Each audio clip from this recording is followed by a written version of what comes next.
Hello दोस्तों, welcome to learn with Krishna. या आज हम लोग class 9th ICSE propagation of sound wave chapter को स्टार्ट करने वाले हैं।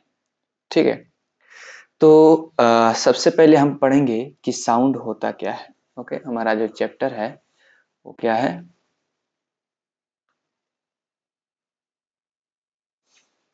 हमारा चैप्टर का नाम क्या है? साउंड। ओके, तो सबसे पहले हम बात करेंगे साउंड होता क्या है सर। ओके, तो जब भी साउंड की बात आती है तो आप लोग को क्या समझ में आता है कि जिस प्रकार लाइट एक एनर्जी का फॉर्म है, उसी तरह साउंड भी क्या है? एक एनर्जी का फॉर्म है। क्लियर? तो साउंड को हम बोल सकते हैं it is the form of energy. क्या? It is form of energy. ये एक एनर्जी का फॉर्म होता है। कौन? साउंड। जो क्या करता है? साउंड हमें किस चीज में मदद करता है? ये किस टाइप का एनर्जी है? साउंड एनर्जी है, ये पता है। तो ये एक ऐसा एनर्जी है जो कि हमें सुनने में मदद करता है। विच gives sensation of hearing। क्या? सेंसेशन ऑफ हियरिंग, जो हमें सुनने की सेंसेशन को प्रोवाइड करवाता है। ठीक है। और चीज अगर बात करें, जैसे सर आपने बोला कि जो साउंड होता है ये एनर्जी का फॉर्म होता है। ठीक है, तो ये जो एनर्जी है वो एक जगह से दूसरी जगह जाता कैसे है? ठीक है, तो सबसे पहली थिंग अगर साउंड के बारे में देखा जाए, इसको हम प्रोड्यूस करते हैं। साउंड कैसे प्रोड्यूस होगा? Sound produce due to vibration. Due to vibration. तो कभी भी साउंड आपको प्रोड्यूस होते हुए दिख रहा है, इट मीन्स दैट कि वहां वाइब्रेशन हो रहा है। तो वाइब्रेशन के फलस्वरूप ही साउंड को हम क्या करते हैं? प्रोड्यूस करते हैं। ओके, इसका बहुत सारा एग्जांपल है। जैसे अब आप क्या कर सकते हैं, एक रबर ले लें, उसके एक एंड को यहाँ बांध दें या दूसरे एंड को यहाँ बांध दें। अब जैसे आप इसको इसे प्लग करेंगे तो ये रबर जो होगा ऐसे वाइब्रेट करना शुरू कर देगा अपने मेन पोजीशन से ऊपर नीचे, थोड़ा सा और ऊपर भी जा सकता है और नीचे भी जा सकता है। ठीक ना, क्योंकि ये इलास्टिसिटी होता है इसके अंदर, जिसकी वजह से वाइब्रेट करता है अपने मेन पोजीशन एक्सट्रीम पोजीशन पे आता जाता रहता है। या फिर आप ट्यूनिंग फॉक का भी एग्जांपल ले लो, तो ट्यूनिंग फॉक में भी आप क्या करते हो, उसको जैसे आप रबर पैड से स्ट्रक करते हो वो वाइब्रेट करना शुरू कर देता है और साउंड प्रोड्यूस करता है। ओके, तो साउंड बेसिकली प्रोड्यूस किया जाता है due to vibration. Sound vibration की वजह से ही प्रोड्यूस होता है। दूसरी बात, जो साउंड होता है ना, ये एनर्जी का फॉर्म है और ये एक जगह से दूसरी जगह जब जाता है, ये जाता है इन द फॉर्म ऑफ क्या? वेव। साउंड जो प्रोपगेट करता है वो एक जगह से दूसरी जगह, sound propagate in the form of, in the form of wave. Sound जो होता है वो वेव के फॉर्म में प्रोपागेट करता है one place to another place. तो सर ये अब बात आता है कि सर ये वेव क्या है कि नहीं? अब आपको ये दिमाग में आ रहा होगा कि सर ये वेव क्या है, प्लीज एक्सप्लेन अबाउट वेव। ठीक है, तो वेव के लिए हम क्या करेंगे, वेव के लिए हम चाहेंगे एक अलग एक्स्ट्रा पेज लेते हैं और वहां वेव के बारे में थोड़ा सा डिस्कस करते हैं, फिर हम साउंड के टॉपिक पे आते हैं। ठीक है, तो सबसे पहले हम कहाँ चलते हैं? वेव पे। ओके, तो देखो वेव होता क्या है। सबसे पहले अगर वेव की बात करें तो ये वेव क्या होता है, तो वेव को अगर मैं एक वर्ड में आपको समझाना चाहूं तो ये होता है डिस्टरबेंस इन एनी मीडियम। क्या? Disturbance in any medium. Any medium is called wave. Is called wave. जो भी किसी भी मीडियम में जो डिस्टरबेंस क्रिएट किया जाता है उसी को हम क्या बोलते हैं? वेव बोलते हैं। अब ये डिस्टरबेंस कैसे क्रिएट किया जाता है? जैसे मान लीजिए ये क्या है, ये एक लेक है। ठीक है। और इसमें ये सब वाटर्स हैं, है ना, वाटर इसमें फील है, इस लेक में क्या है, वाटर फील है। और आप क्या करते हैं, अचानक इसमें एक स्टोन फेंक देते हैं। एक जैसे आपने यहाँ स्टोन फेंका, तो पहले ये जो वाटर था एकदम शांत था, एकदम साइलेंट था। जैसे आपने फेंका, ये वाटर के पार्टिकल क्या ऊपर नीचे से वाइब्रेट करके वेव बनाना शुरू कर देते हैं, जिसको हमने वेव कहा। जो ये पार्टिकल ऐसे ऊपर नीचे करते करते काफी दूर तक जाता है, रिपल्स टाइप का ऐसे बनते जाता है जहां आपने वो स्टोन फेंका है। तो बेसिकली वो तो पहले शांत था, ये स्टोन फेंकने के वजह से उस वाटर में हलचल आया, डिस्टरबेंस क्रिएट हुआ, वहां के पार्टिकल को ऊपर नीचे वाइब्रेट करना पड़ा। तो इसी डिस्टरबेंस को हम बोलते हैं क्या, वेव डिस्टरबेंस को। अब ये डिस्टरबेंस वाटर में बना, तो इसको हम बोलेंगे क्या, वाटर वेव। क्या बोलेंगे, वाटर वेव। ठीक है, तो wave is disturbance in any medium. ठीक है। अब ये वेव होते कितने टाइप्स के हैं, ठीक है।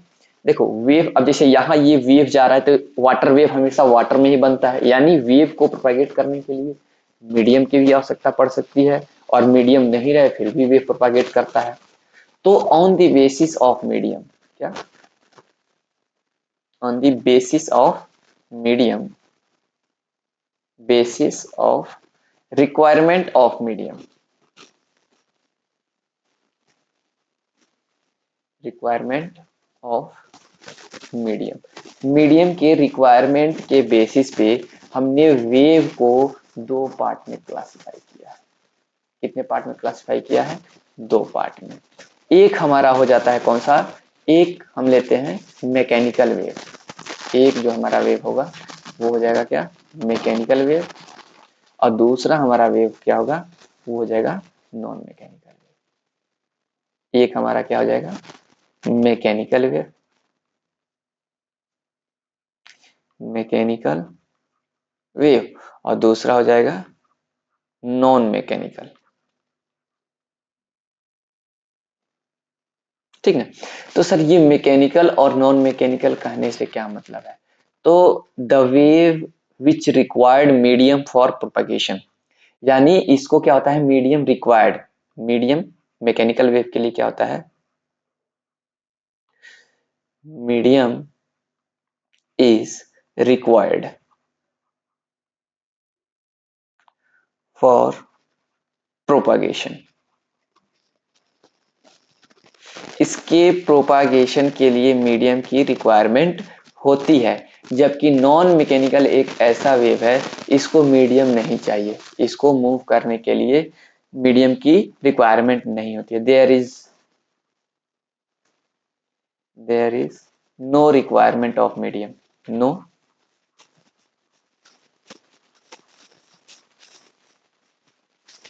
रिक्वायरमेंट ऑफ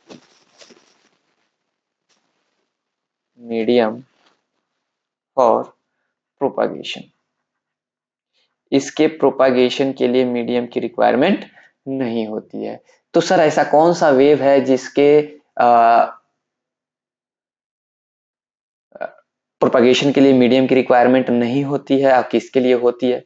तो अभी हमने इसका एग्जांपल देखा, तो वाटर वेव ही हो गया हमारे पास, क्या, वाटर वेव। इसको जब तक वाटर नहीं रहेगा तब तक ये ट्रेवल नहीं करेगा। दूसरा हो गया क्या, साउंड वेव। साउंड वेव को भी मीडियम चाहिए। लेकिन अगर इसका एग्जांपल देखें जिसको मीडियम की आवश्यकता नहीं पड़ती है, तो इस टाइप के वेव में जितने भी हमारे पास इलेक्ट्रोमैग्नेटिक वेव होंगे, कौन से, इलेक्ट्रोमैग्नेटिक वेव, वो सारे के सारे नॉन मैकेनिकल वेव हो जाएंगे। जैसे कि लाइट, लाइट हमारे पास कौन सा वेव होता है, ये विजिबल वेव होता है। रेडियो वेव की बात करें, ये सारे वेव हमारे पास कौन से वेव हो जाएंगे, नॉन मैकेनिकल वेव हो जाएंगे। Clear.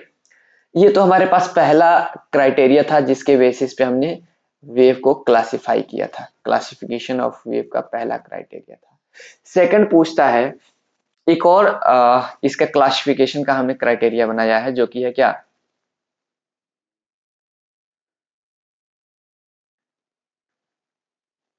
On the basis of oscillation of particle. Okay, particle के ऑसिलेशन के बेसिस पे भी हमने वेव को दो पार्ट में क्लासिफाई किया है। ठीक है, एक हमारे पास हो जाता है क्या,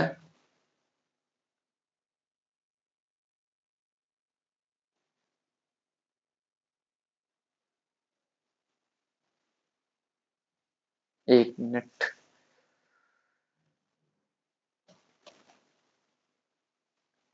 हाँ, तो इस हिसाब से अगर हम साउंड वेव की बात करें तो हमारा साउंड वेव कौन सा वेव हो गया, इसको तो मीडियम की रिक्वायरमेंट है, तो हाँ सर इसको मीडियम की रिक्वायरमेंट है। तो जिस वेव को मीडियम की रिक्वायरमेंट होती है उसे हम क्या बोलते हैं, उसको बोलते हैं मैकेनिकल वेव। तो साउंड किस टाइप का वेव हो जाएगा, साउंड एक मैकेनिकल वेव है, sound is a mechanical wave. ठीक है, मैकेनिकल वेव। ठीक है, पहले क्लासिफिकेशन के बेसिस पे एक और तरीका था जिसके बेसिस पे हमने वेव को क्लासिफाई किया था, और वो क्या था,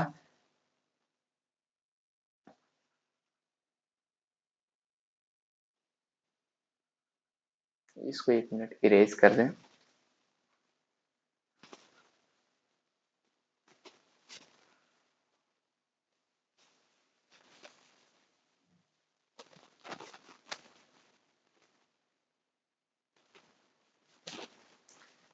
ठीक, अब जो वेव को हमने क्लासिफाई किया ये था on the basis of second classification. क्या था, on the basis of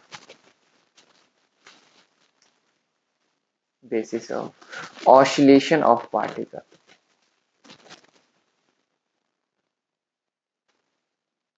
oscillation of particle. ठीक है, पार्टिकल के ऑसिलेशन के बेसिस पे भी हमने वेव को दो पार्ट में क्लासिफाई किया है। ओके,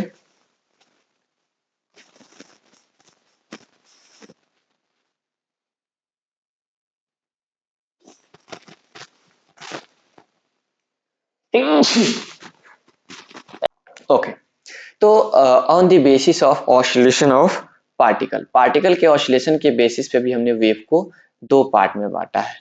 तो ये मान के चलते हैं हमारा वेव हो गया, इसको हमने दो पार्ट में क्लासिफाई किया है। एक हमारे पास आता है क्या, ट्रांसवर्स वेव, और दूसरा होता है क्या, एक हमारे पास होगा वेट, एक हमारे पास होगा क्या, longitudinal wave,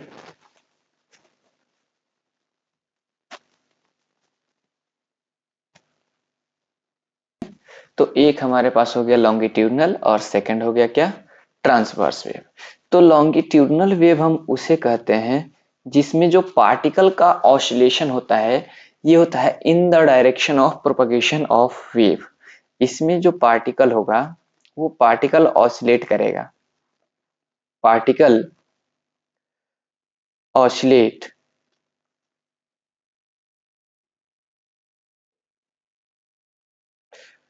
particle oscillate in the direction of propagation, direction of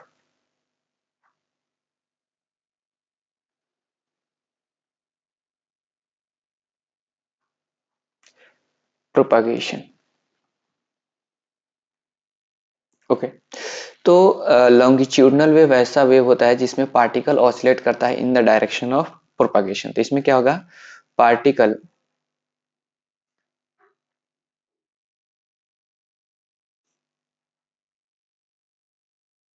particle एक minute, particle oscillate oscillate in the direction of propagation,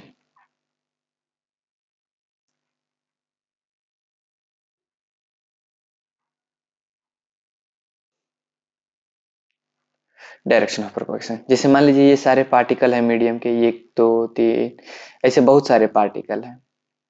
ठीक है, और वेव को ए से बी जाना है। ठीक है। तो ये हो गया डायरेक्शन ऑफ प्रोपागेशन, यानी इधर जाना है। तो ये जो पार्टिकल है ना, ये भी ऐसे ऐसे प्रोपागेट करेगा, ये भी पार्टिकल ऐसे ऐसे करेगा ऑसिलेट, ये भी पार्टिकल ऐसे ऐसे करेगा। ठीक है। ये करने को तो ऐसे ऐसे भी कर सकता है, लेकिन नहीं, ये ऐसे ऐसे करेगा डायरेक्शन ऑफ प्रोपागेशन के अलोंग। ये भी पार्टिकल ऐसे वाइब्रेट करेगा, एक बार इधर वाइब्रेट करेगा। लेकिन वहीं अगर यहाँ की बात करें ट्रांसवर्स वेव का, तो इसमें जो पार्टिकल होगा ना, वो ऑसिलेट करेगा परपेंडिकुलर डायरेक्शन में। Particle oscillate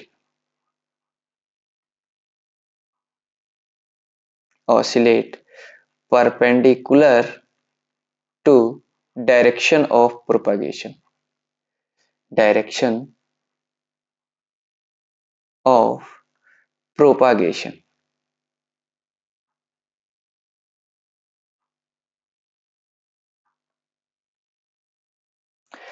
direction of propagation.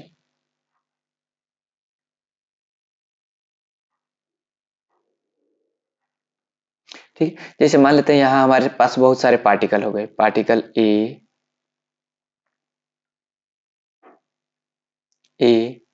B, ऐसे ऐसे हमारे पास बहुत सारे पार्टिकल हैं, ये मीडियम के, ऐसे ही बहुत सारे मीडियम के पार्टिकल हैं। और अगर वेव को कहाँ से कहाँ जाना है, पॉइंट ए से पॉइंट बी पे जाना है, समझे ना, पॉइंट ए से पॉइंट बी पे जाना है, तो ये वेव का जो प्रोपगेशन का डायरेक्शन हो गया, ये तो ये हो गया कि वेव सर ए से बी जा रहा है, तो ये हो गया डायरेक्शन ऑफ प्रोपगेशन। लेकिन इसके मीडियम के जो पार्टिकल है ना, वो पार्टिकल इस डायरेक्शन में नहीं, ये पार्टिकल ऐसे ऐसे प्रोपागेट करेंगे, एक बार ऊपर एक बार नीचे, एक बार ऊपर एक बार नीचे। तो ये हो गया डायरेक्शन ऑफ प्रोपागेशन के परपेंडिकुलर डायरेक्शन में क्या कर रहे हैं, वाइब्रेट कर रहे हैं। वेव तो आगे जा रहा है, और ये वेव के डायरेक्शन के परपेंडिकुलर डायरेक्शन में पार्टिकल क्या करते हैं, वाइब्रेट करते हैं या ऑसिलेट करते हैं। तो इस टाइप के वेव को बोलते हैं ट्रांसवर्स वेव। और ट्रांसवर्स वेव का एग्जाम्पल की बात करें तो लाइट वेव जो होता है ना, ये ट्रांसवर्स वेव ही होता है। और साउंड जो होता है, ये होता है क्या, लॉन्गिट्यूडनल वेव। साउंड वेव जो होता है वो क्या होता है, लॉन्गिट्यूडनल वेव होता है। ठीक है। और लाइट के साथ साथ माइक्रोवेव, रेडियो वेव, मतलब इलेक्ट्रोमैग्नेटिक वेव जितना होगा सब ट्रांसवर्स वेव होगा। साउंड वेव हमारा क्या होता है, लॉन्गिट्यूडनल वेव। तो यहां से साउंड के बारे में हमें एक और चीज पता चल गया, sound is a mechanical and transverse wave. Mechanical के साथ साथ ये ट्रांसवर्स वेव भी है, ट्रांसवर्स वेव भी है। उसके बाद अगर साउंड का स्पीड का बात किया जाए, तो अलग अलग मीडियम में जो साउंड का स्पीड होता है वो क्या होता है, अलग अलग होता है। Speed of sound, speed of sound is different in different medium, in different medium. Sound का जो स्पीड होता है वो अलग अलग मीडियम में अलग अलग होता है। अब मैक्सिमम स्पीड की बात किया जाए साउंड का, तो साउंड का जो मैक्सिमम स्पीड होता है वो होता है सॉलिड में। मैक्सिमम स्पीड की बात किया जाए वो होता है किसमें, सॉलिड में, सॉलिड मीडियम में। और मिनिमम स्पीड की बात किया जाए तो वो होता है किसमें, गैस में। मिनिमम स्पीड जो होता है वो होता है गैस में। ऐसा क्यों होता है सर, क्योंकि सॉलिड की बात अगर आप कर रहे हैं तो सॉलिड में जो इंटरमोलिक्यूलर स्पेस होता है वो काफी कम होता है। Inter molecular space very less as compare to gas, as compare to gas. Gas के कंपेयर में यहाँ पे जो इंटरमोलिक्यूलर स्पेस है यानी काफी कम है, यानी पार्टिकल क्लोजली पैक्ड है। दैट्स वाई पार्टिकल ही तो एनर्जी को एक जगह से दूसरी जगह क्या करवाता है, ट्रांसमिट करवाता है। तो यहाँ पार्टिकल पास पास है तो जल्दी जल्दी ट्रांसमिशन होता है, और इसीलिए साउंड का स्पीड जो होता है वो सॉलिड में ज्यादा होता है। अगर एयर और गैस में साउंड का स्पीड का बात किया जाए तो इसका स्पीड होता कितना है, अप्रोक्स 3 30 मीटर पर सेकंड।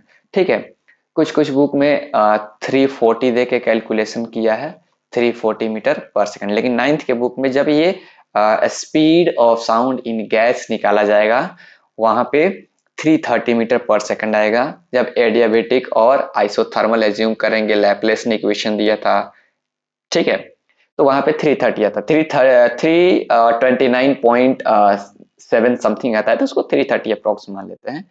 तो 330 होता है, किसी किसी बुक में 340 देता है। ठीक है, तो ये था हमारे पास साउंड के बारे में। अब साउंड से रिलेटेड और वेव से रिलेटेड कुछ एम्पलीट्यूड, फ्रीक्वेंसी, ये सारे टर्मिनोलॉजी को हम नेक्स्ट लेक्चर में अपने कवर करेंगे। Thank you. आज के लेक्चर में हम इतना ही कवर करेंगे।